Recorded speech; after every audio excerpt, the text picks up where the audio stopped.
অনেক অনেক শুভেচ্ছা, অনেক ভালো লাগছে এসে আপনাদের সাথে এবং গান্ধী থেকে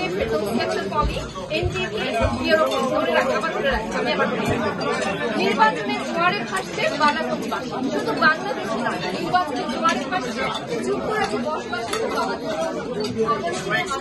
বিজয়ী হবেন এই প্রত্যাশা।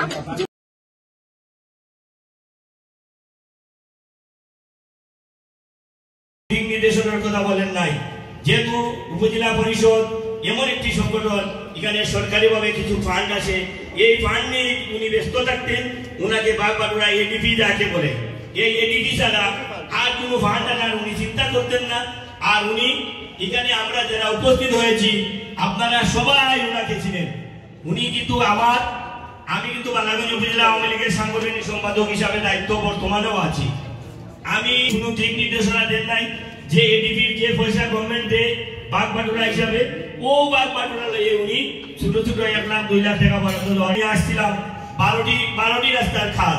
কিন্তু উনি যখন আসলেন উনি আসি বললেন যে যদি এভাবে খালি রাস্তার পয়সা দেওয়া হয় তাহলে আমাদের আর ফান্ড আসবে না, বড় বড় হবে না, এটা আইনের ব্যাখ্যা করবে।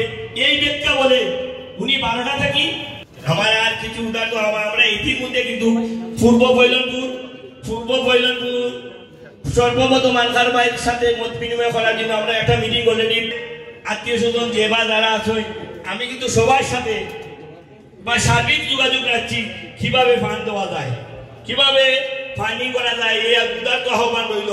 এবং যদি ভবিষ্যতে আরো কিছু লাগে সে আমরা চেষ্টা করব। আর আপনারা জানেন এখান থেকে অনেক মানুষ আনসার ভাই সমর্থনে নির্বাচন করার লাগি বাংলাদেশে চলে যাবেন আমার জানা মতো আছে।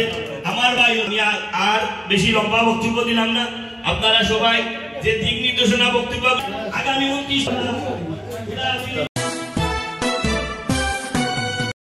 এবারে সংগ্রাম